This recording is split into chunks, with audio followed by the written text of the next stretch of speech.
Happy Friday, everyone. Today is March the 1st. March 1st. It's my birth month. It is your birth month. Happy birth month. Thank you so much. That was hard to say, those two THs together, birth month. We're going to have a whole slew of activities for special birth month.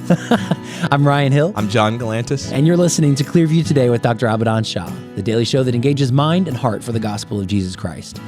You can visit us online at clearviewtodayshow.com. If you have any questions for Dr. Shah or suggestions for new topics, send us a text to 252-582-5028, or you can email us at contact@clearviewtodayshow.com. That's right, and you guys can help us keep the conversation going by supporting the show. You can share it online with your friends and your family. You can leave us a good 5-star review on iTunes or Spotify, anywhere you get your podcasting content from.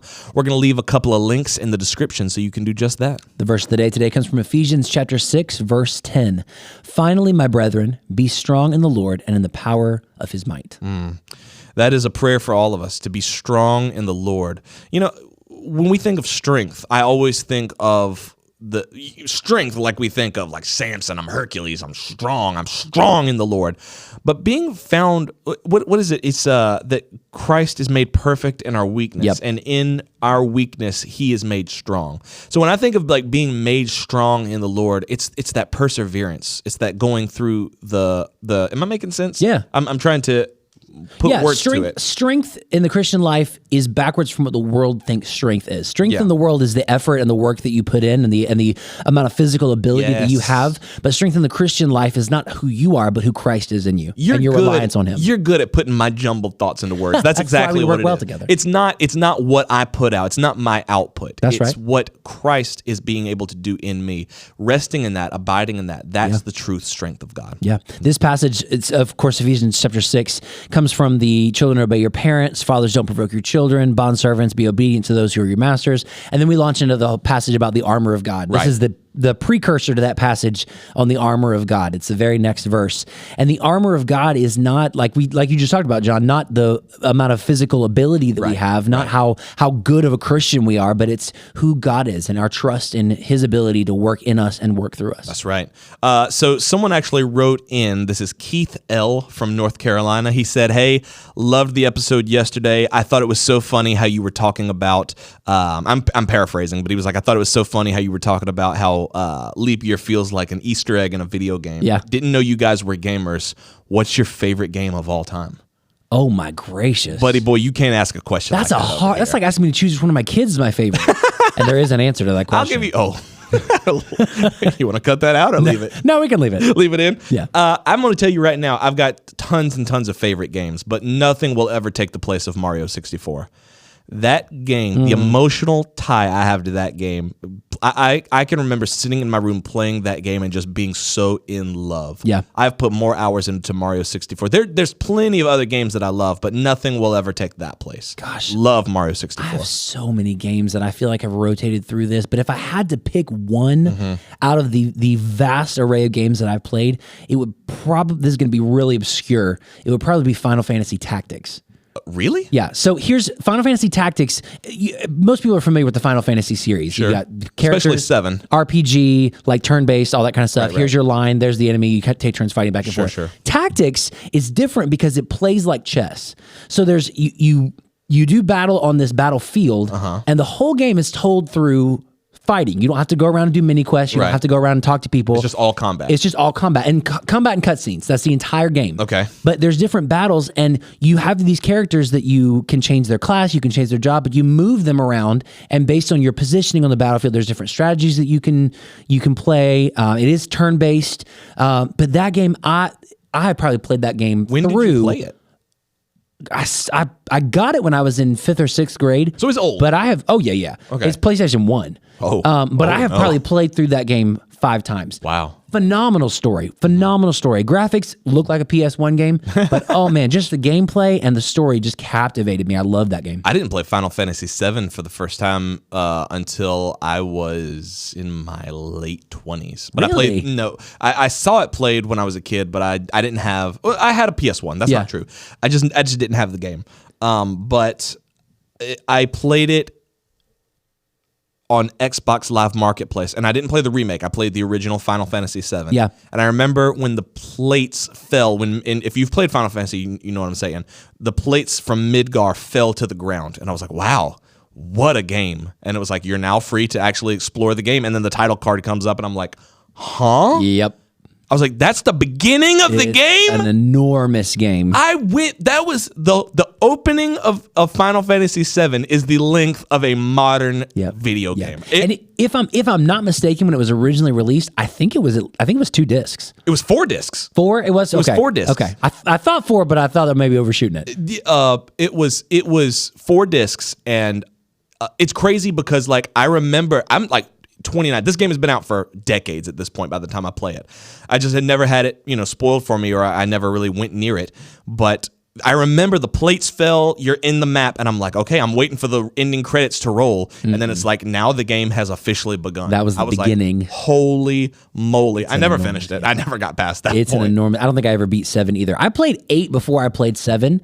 So 8 was always the one that was nostalgic right? for me. Where the Empress chucks the ice through the guy's heart. Yeah, that was a great 8 game. was really nostalgic for me, but I love 7 as well. But Tactics, man, that one was just, wow. That was my game. People don't know this because Dr. Shah's a scholar, right? People don't know that he actually enjoys video games. Yes. And that's kind of a shock to people gamer. because people think that video games, that's something for children, right? Little babies. That might be true. But at the same time, you still like what you like. And we're going to talk to him a little bit about it here when we come back from the break. That's right. If you guys have any questions or suggestions for new topics, text in and let us know, 252-582-5028. Write in and let us know your favorite video game. John and I are always looking for other things to play, so write in and let us know. Or you can visit us online at clearviewtodayshow.com. Yeah, we got kids now, so we got an excuse to actually play video games. That's right. We're kind of looping back around to that. There you go. Stay tuned. We'll be back after the break. Hey everyone, my name's Ellie. And I'm David. And we want to take a minute and let you know how we can actually serve you as you're listening to Clearview Today. The Bible paints an extraordinary picture of who we are as a church body. The mission of Clearview Church is to lead all people into a life-changing, ever-growing relationship with Jesus Christ. A huge part of leading people is praying for them. A big reason that Christians have unanswered prayers in their life is because they're not praying. 1 John 5:15 says, "And if we know that he hears us, whatever we ask, we know that we have the petitions that we have asked of him." If you're listening to the Clearview Today show, we want to know how we can pray for you as well. There's a number of ways that you can get in touch with us at Clearview and share your prayer request, but the best way is by texting us at 252-582-5028. You can also send us an email at prayer@clearviewbc.org, or you can download the Clearview app on iTunes or Google Play. On that app, there's a dedicated prayer wall that helps us to get to know what's going on in your life, how we can pray for you, and how we can take any necessary steps to get you moving in the right direction. Thanks for listening. Now let's get back to the show.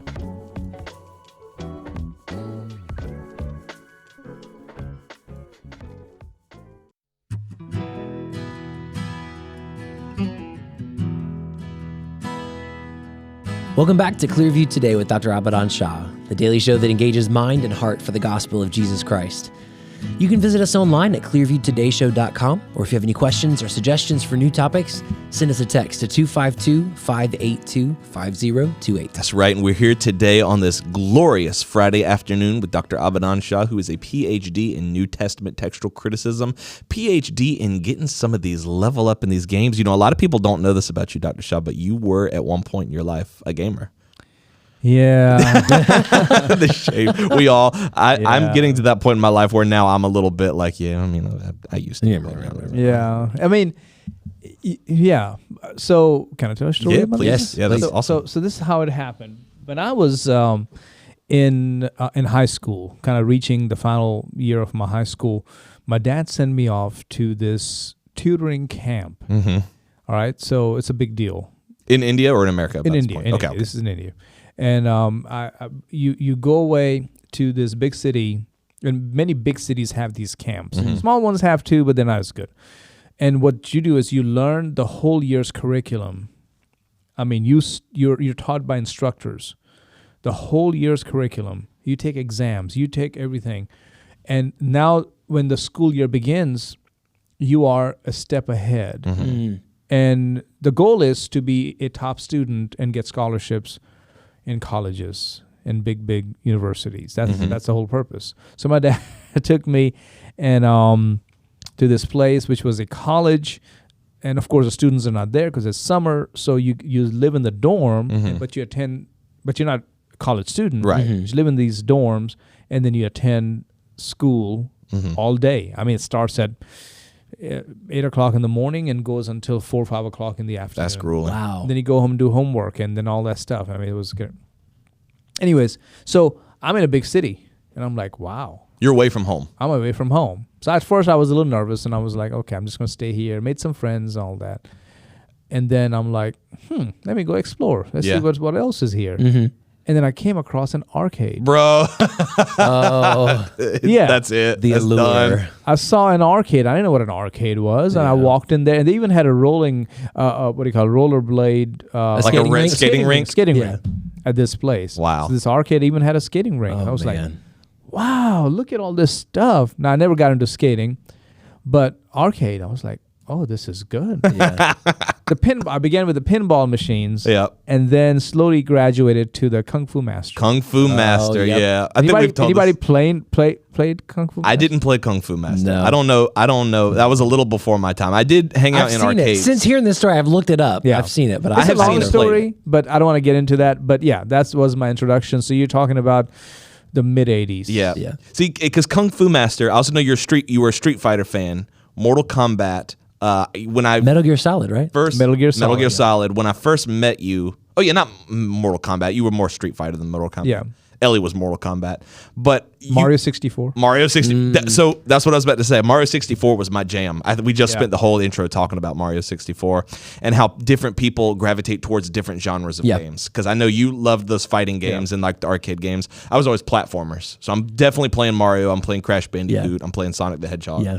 You the RPG For guy. me, I love an RPG. I'm a sucker for a story. I Yeah. mean, I want characters and not just a story, but characters that you can kind of customize as you go through the game. So the characters level up and you unlock skill trees. And like this person, like started out as this level 1 little human with your a Pokemons, sword. your Legends of Zelda. Yeah, you your start as this Final little, Fantasy. little weak ones, but then by the end of the game, you're like crazy strong. But this idea of like leveling up as you go, I mean, that's always been my bent. It's fun. And then there's also SimCity. Anybody here play Sims? Ellie played The Elizabeth- Sims. I didn't play Elizabeth SimCity. loves SimCity. Really? Yeah. Oh, When wow. SimCity, Love SimCity. when the new SimCity launched, there was a huge controversy about they didn't have enough servers to keep everybody. Yeah.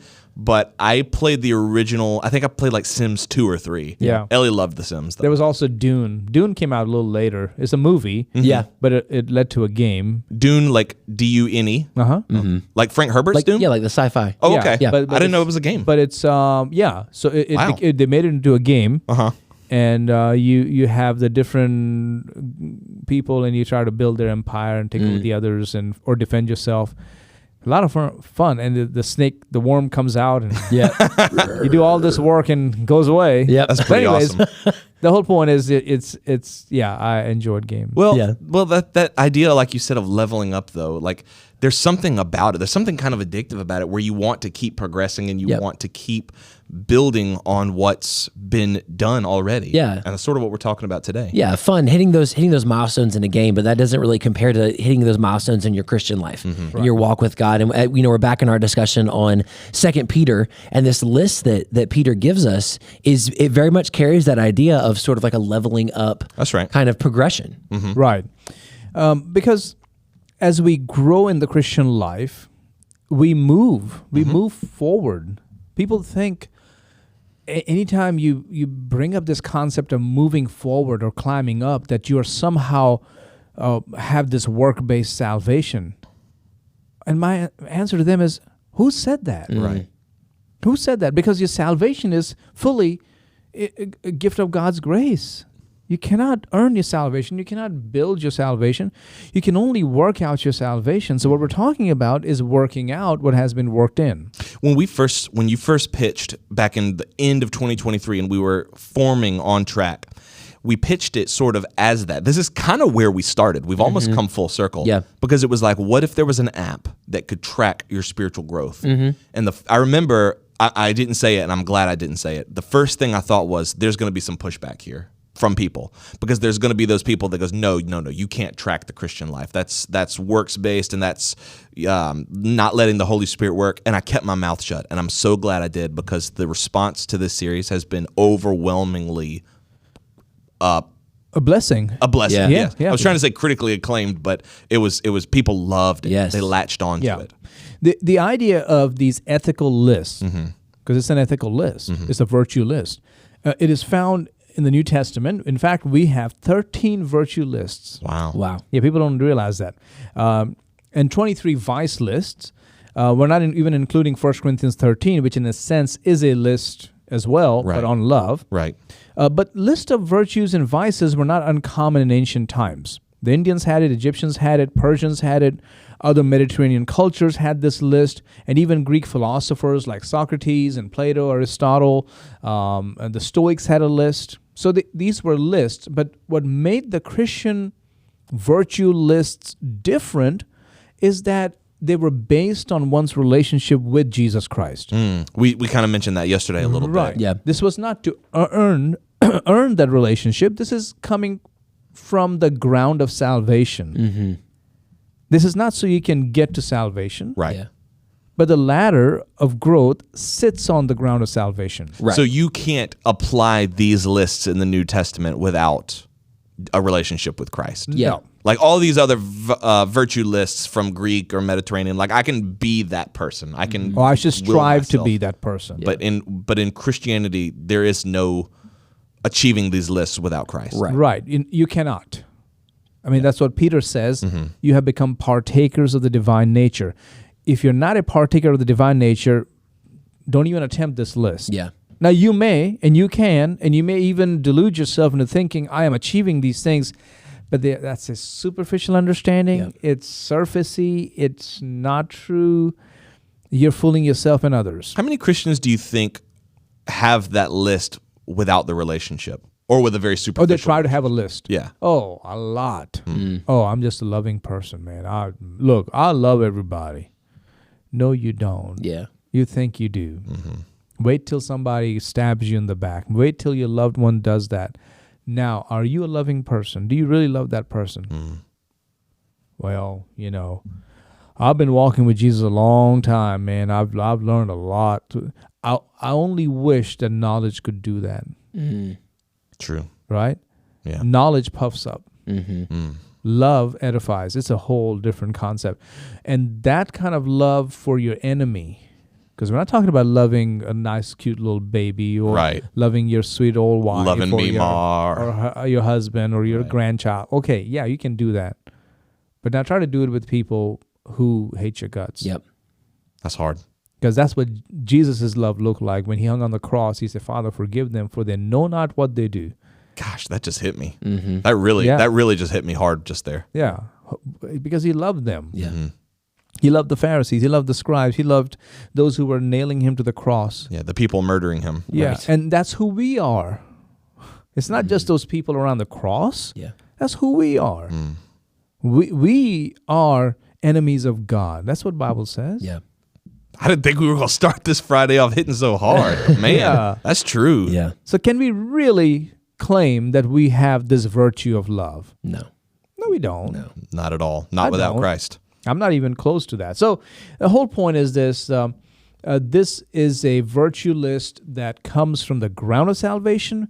This is also something important to remember is that it is Peter, the dumb fisherman, Yeah. Right. is utilizing a rhetorical device known as soritis. Sounds like a sickness, but it's not. Soritis means building on the previous one. So each virtue builds on the previous one. It's really cool because you see that a lot in lots of different writing. You just don't recognize it as Right. what it is. Right. It's just constantly escalation, Yeah. building up Yeah. until you get to this climax. You cannot skip the rungs. Right. You cannot say, well, I'm going to jump onto love. No, sir. You got to start with faith. Yeah. I'll definitely work with faith and then self-control. No, you have to go from faith to excellence. Right. And you don't most people don't see them as a stair step. Like they'll see virtue number 1 and then virtue number 6 and be like, okay, I've got those two. But it's like, no, you can't have this one if you don't have these. It's a progression. Right. Yeah. Like if I'm playing a game, I can't go from level 1 to level 10. And then be like, okay, I skipped level 5. Let me go back and hit it real No, quick. it doesn't work that way. Yeah. So we have to keep in mind that they are all building on each other. Something else to remember, we covered this previously. giving all diligence. The Greek word is spude, which means be earnest, make haste, obey from the heart. So if you don't do that, if you don't have that passion, then you're not going to add, which is the word epikorageo, which means to furnish, to supply. We're kind of covering these concepts again, but we've covered them sort of intensely. Yeah, this whole week. In this whole week. But there's one more word over here, which is the word paresphero, which means bring in beside or introduce.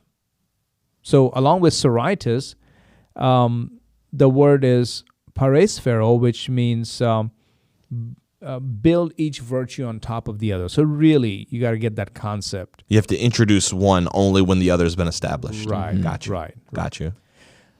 Now, what is also very interesting in this level 1 tracking is that it begins with faith. It begins with faith. Yeah, because again, you can't do any of this if you aren't saved. If you don't have faith in Christ, I can't love. I can't have excellence. I can't have the knowledge of God. You can have the world's imitation of those things, Right. but you can't have the genuine thing because it comes after a relationship with Christ. That's right.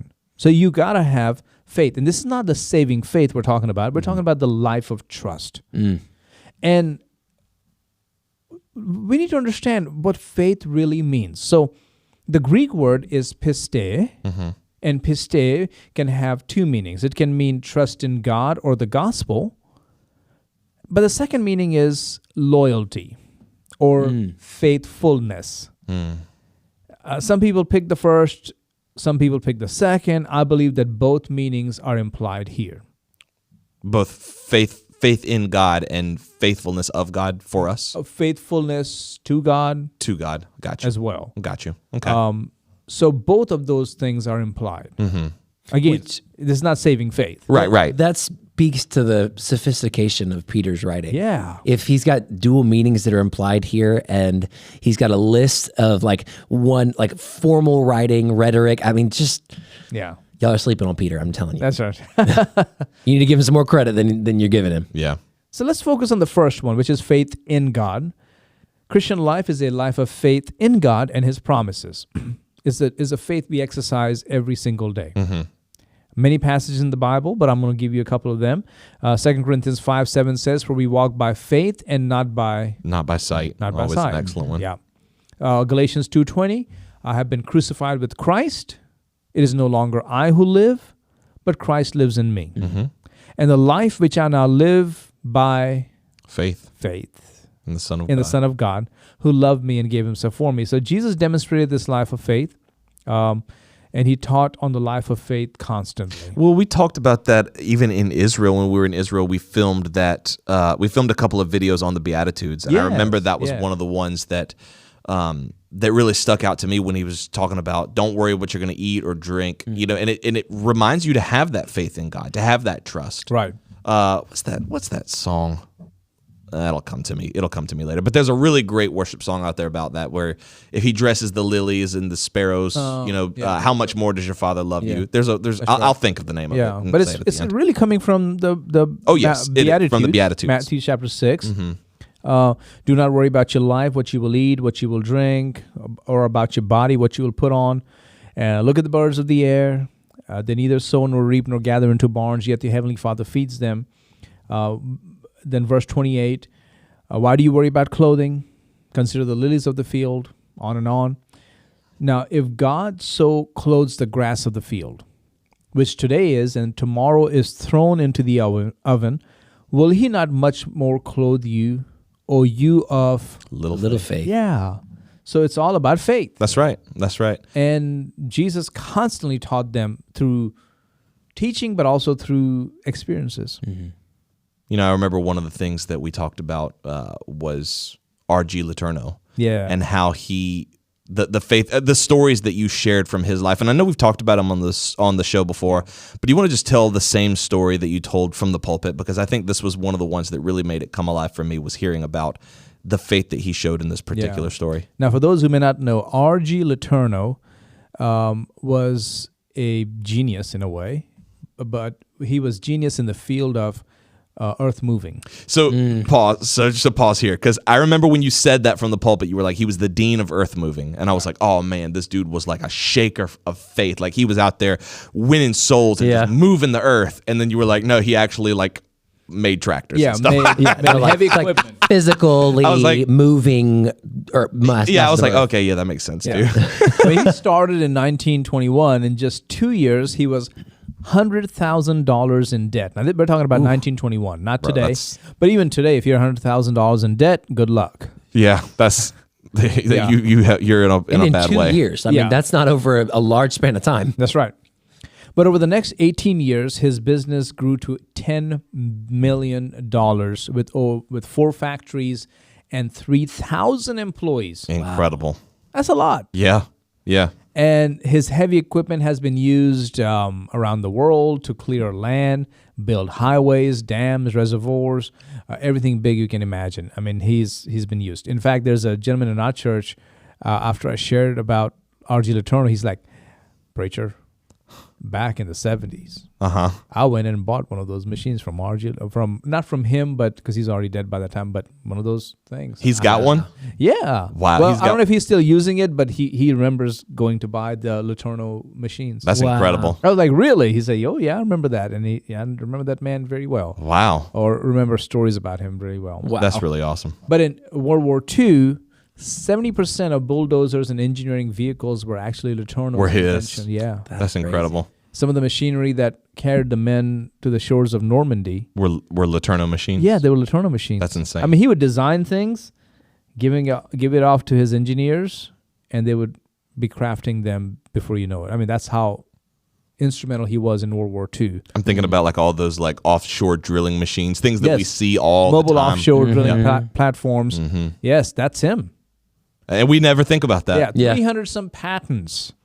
Golly. That's a lot. I mean, that's his brand. And he founded Letourneau University, supported many colleges. In fact, the college that Nicole and I went to was heavily supported by Letourneau. Toccoa Falls was? Yeah. Wow. In fact, the girls' dorm was Letourneau Hall. Huh. Wow. Yeah. I didn't know that. Yeah. That's where Nicole lived in Letourneau Hall? She never lived there. Oh, I but got you. she lived in one of the other ones, but that was one of the bigger ones. Yeah. Cool. But the point is this. It happened in 1931. This is 2 years after the Great Depression had hit the United States, that he had 2 construction projects in hand. One was $1 million contract. Another one was a $500,000 contract, and to build. The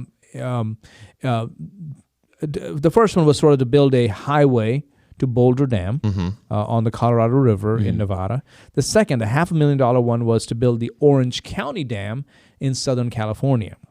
Okay? So 2 dams. 2 dams. And there were some problems in completing the Boulder Dam, and Letourneau was in a loss of $100,000. Wow. Now, he's been a loss many times. Yeah. And that's also in the 30s, right? So that is not the same as today. Depression had just happened. I mean, this is where people are very skittish. They don't want to take chances. They don't want to take any risks.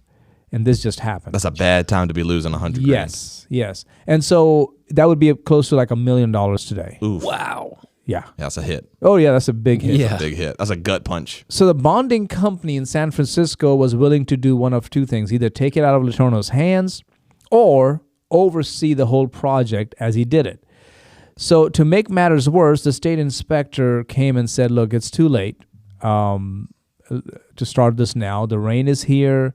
It's just a few months away. You cannot complete it. You have to wait till next year. But waiting till next year meant it's over. That's the bane of, like, if you work, because we're seeing that with the construction of our new building now. Yeah. When the rain's coming, they say, hey, you have to halt. That's the bane of everybody's existence. Yeah, that's everything comes to a screeching halt, and there's nothing you can do. Because you can hear that, like, listening to it on the radio. You're like, hey, just wait till next year. Right. Bad.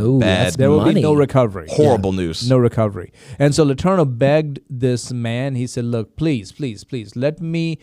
there's some work that has to be done. Let me do a sample for you. And the man said, look, there is some work to be done at the base of the dam. If you can complete that work in 1 month, then I can believe that you can do this job. I'll give it to you. And so Letourneau and his men began to work. They worked days, they worked nights, they worked Sundays. They did everything they could, and he got it done. The job was done. Nothing like it was ever done. And the man came back and said, all right, if you work at this pace, I know you can get it done before the rain starts. So it seems like if we get the green light, we're all good. Now, prior to this, Letourneau had never worked his men on Sunday. And it really troubled his conscience. Like, man, I got this, but this wasn't right. Mm-hmm. And so,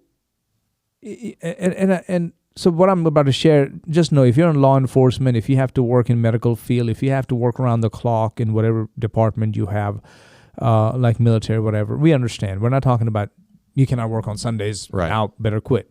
No, we understand. But in this situation, it was more of I'm just going to push through this and get it done because I can't lose this deal. Yeah. Right. It was about the deal.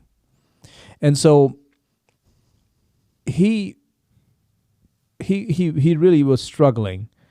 And he went and told the man, the bonding company guy, he said, look, I want to stop working on Sunday. Wow. That's a bold move. And we'll get the job done, but I cannot work my guys on Sunday because it's against my conviction. And the man was like, no way. Yeah. That's a huge risk. We're not going to do this. You do that, we take over. And Letourneau said, God spoke to him, obey God rather than man. Obey God. Faith involves obedience. That's right. Yeah, you can't just trust. You have to trust and obey. Right. For there is no other way. No other way to be happy in Jesus. So he did not show up Sunday, and the next day the head man from San Francisco called him and he said, what in the world are you doing? Ooh. Do you really, are you going to do this to us when we gave you a chance and you made it happen, but then you pull out like this? He said, if you do that, we'll take over. No problem. We'll take it over. And Letourneau told them, he said, look, I cannot change my decision. I know you can take it over. The only thing you can take over is my wife and children. So I know how heavy this is going to be. But 3 days later, the man called and said, look, it's all right. Go ahead and do what you need to do. Wow. We're not going to take it over. And Praise of course, needless to say, the work was done and he was able to save the business. Because he honored God. That's right. It came back to his faith. Yeah. Wow. What is very interesting is in the same year, 1932, things were not much better. Again, he was in debt. Ooh.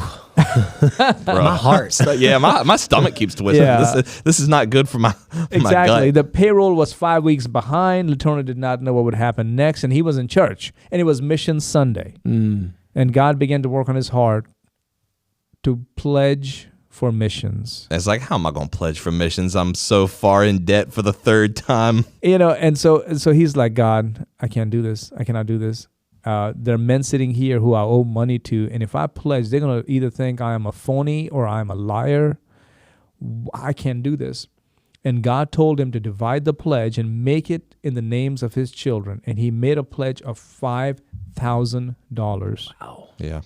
That's a lot. By today's standards. Yeah. Now, here's the interesting thing. About the same time, he had sold a machine to a contractor. Keep in mind, this is 100 years ago, right? Mm-hmm. But he was having trouble with the steel tires in the desert sand.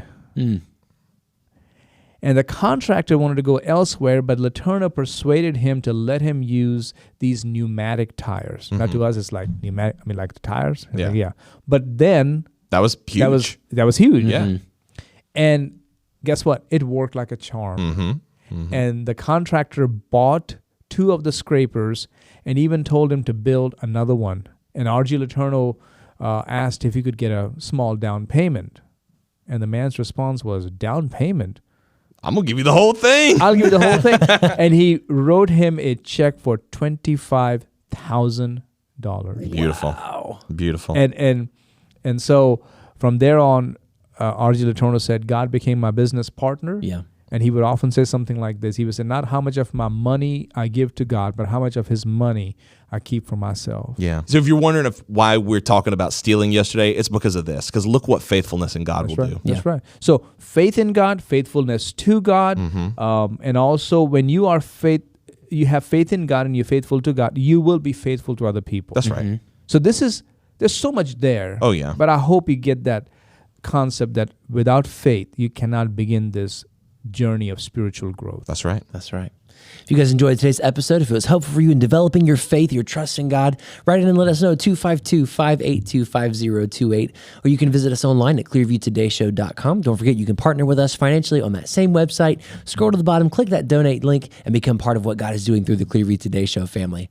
Also want to encourage you to visit mightymuscadine.com. They're the sponsors of today's episode.